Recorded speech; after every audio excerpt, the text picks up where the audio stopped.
He's Israel's longest-serving prime minister, surpassing the country's founding father, David Ben-Gurion. Benjamin Netanyahu, commonly known as Bibi, is a political survivor. He's built his career on the promise to keep Israel safe and an uncompromising approach to its neighbours. Born in Tel Aviv, Netanyahu grew up in a conservative Zionist home. He joined Israel's special forces and led commando missions. His older brother Yoni led a 1976 operation in Uganda to free passengers, many of them from Israel, from a hijacked plane. The hostages were rescued, but Yoni was killed. It left its mark. In the mid-1980s, Netanyahu was the face of Israel in America, serving as the country's ambassador to the United Nations. By the time the Gulf War broke out in 1991, he'd become a media personality.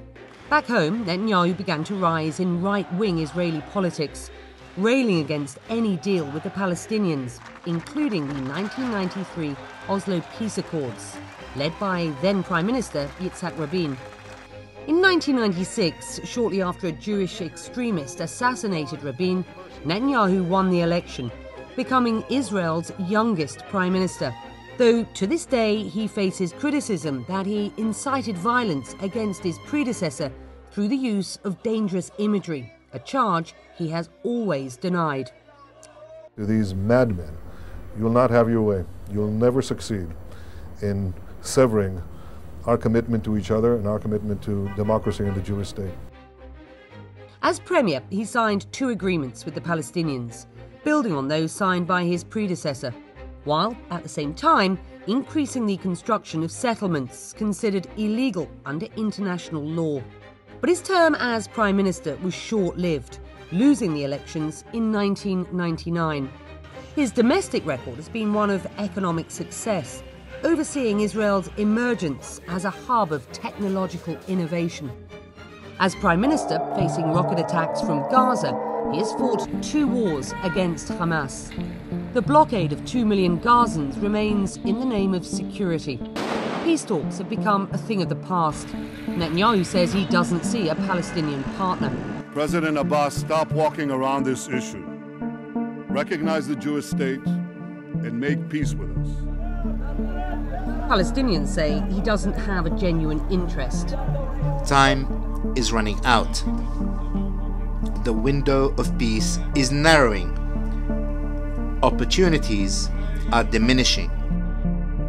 Further afield, Netanyahu has always played on his foreign policy credentials, consistently railing against Iran, which put him at odds with the European Union and former US President Barack Obama's administration.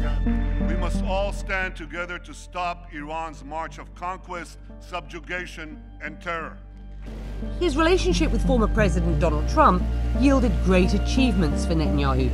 The US Embassy was moved from Tel Aviv to Jerusalem. The US recognized Israeli sovereignty over the Golan Heights, reversing long-standing policy, and US opposition to settlement building in the occupied West Bank was dropped. 2020 saw normalization agreements with the UAE and other Arab states.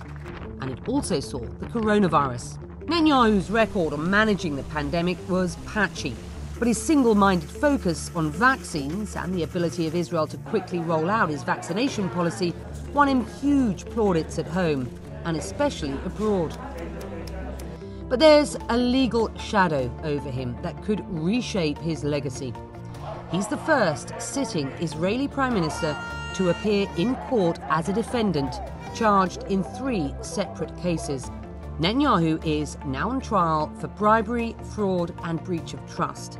He's pleaded not guilty to all of these charges. No matter the outcome of the trial, after a total of 15 years leading Israel, there is no denying that Benjamin Netanyahu has done more to shape this small country than anyone else in recent times.